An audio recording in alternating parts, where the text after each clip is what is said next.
दोस्तों, इंजीनियर रशीद बाहर अगर आते हैं तो उसके दो ऑप्शन हैं।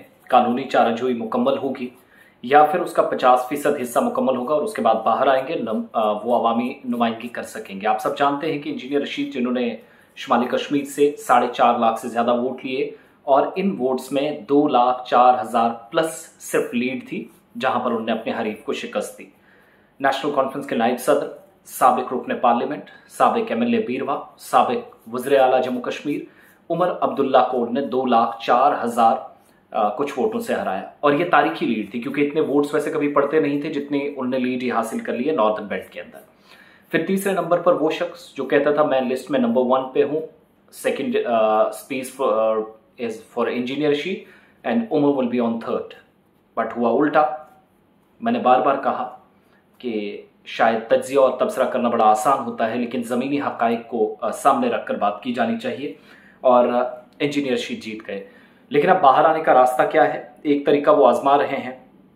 शेख अब्दुल रशीद जिनका नाम है, या उर्फ इंजीनियर रशीद, उन्होंने जमानत के लिए दिल्ली के पटियाला हाउस कोर्ट से रुजू कर लिया है अपने वकील के जरिए और एडिशनल सेशन जज ASJ जिसको आप कहते हैं चंद्रजीत सिंह है। इन्होंने इस मामले में नेशनल इन्वेस्टिगेशन एजेंसी जिसने केस दर्ज किया था कि इन्होंने इंजीनियर रशीद ने टेरर फंडिंग में डायरेक्टली ये इन्वॉल्व हैं, और कौमी तहकीकाती एजेंसी से भी जवाब तलब किया है।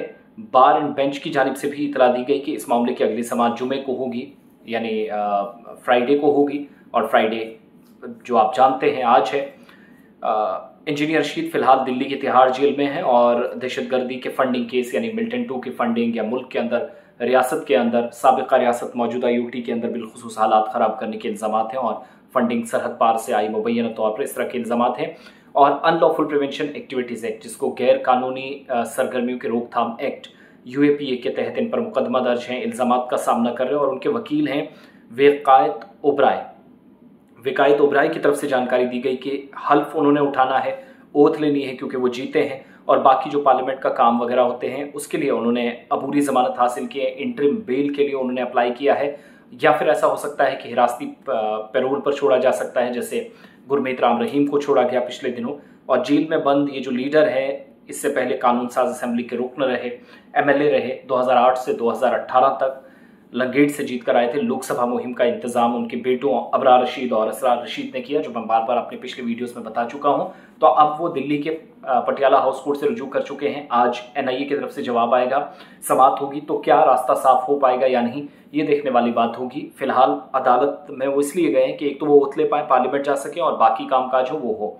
लेकिन जो इल्जामात हैं उस नवीयत से बड़ा मुश्किल बाहर आना, मगर फिर भी देखने वाली बात होगी। फैसला अदालत के हाथ में है।